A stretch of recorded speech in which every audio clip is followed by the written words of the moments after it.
আমি যে বড় বিপদে পড়েছি, আমায় বিপদ থেকে উদ্ধার করো। বলো বলো মাঝি ভাই, আমরা কি করতে পারি? আমরা কি করে উদ্ধার করবো? হরিরমণিগণ, হরিরমণিগণ, আমার এই রঙ্গ মাঠ পরিবর্তন হয়ে গেছে। তোমাদের মধ্যে যদি কোনো সমিতারি হয়ে থাকে, তাহলে তোমাদের স্পর্শে আমার অত লোক সতল হবে। আচ্ছা ঠিক আছে মাঝি ভাই, তাই আমরা স্পর্শ করে দিলাম, আমরা স্পর্শ করলাম, আমরা স্পর্শ করলাম। হরিরমণিগণ, তোমাদের মধ্যে কি কোনো সমিতারি নেই? তোমাদের স্পর্শে আমার অত লোক সতল হলো না।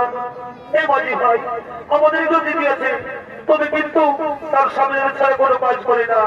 হরিরমণিগণ, যাও তোমাদের সেই দিদিকে দেখে নিয়ে এসো। বিপদ থেকে উদ্ধার করতে হলে সামনে লাগে না। ঠিক আছে মাঝি ভাই, আমরা তাই দেখে নিচ্ছি। দিদি দিদি, ওরে বোন, ওরে বোন, কি হয়েছে তোরা ভাই বোন? ওরে দিদি, ওই যে দেখো না, এক মাঝি ভাই নৌকো মাছ নদীতে তার অচল নৌকা সচল হয়ে গেছে। তাই তুমি সেই নৌকা স্পর্শ করে তারা তো নৌকা সচল করে দাও।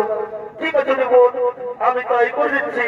সাক্ষী থাকো চন্দ্র সূর্য, সাক্ষী থাকো বন্ধু ভদ্র মহানয়, আমি যদি সতী নারী হয়ে থাকি, তাহলে আমার স্পর্শে যেন এই অত নৌকা সচল হয়ে যায়। এ আমি স্পর্শ করিলাম, এ আমি স্পর্শ করিলাম।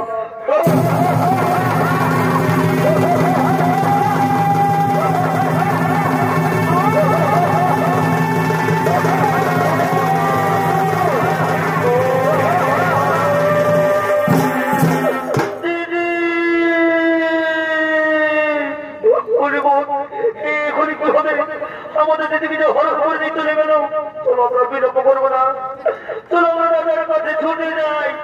দাদা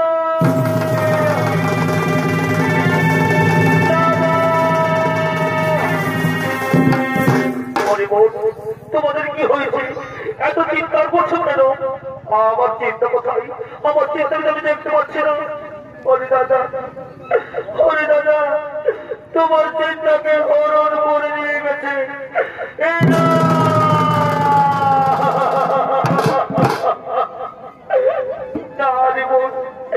হতে পারে না, আমার চিন্তাকে কেউ হরণ করতে পারে না। এই নিষ্ঠুর বিধাতা, এই নিষ্ঠুর বিধাতা, হে ভগবান, আমি তোমারই কিনা পাপ করেছিলাম ঠাকুর, তুমি আমাকে দিনের পর দিন সারা দিয়ে চলেছ।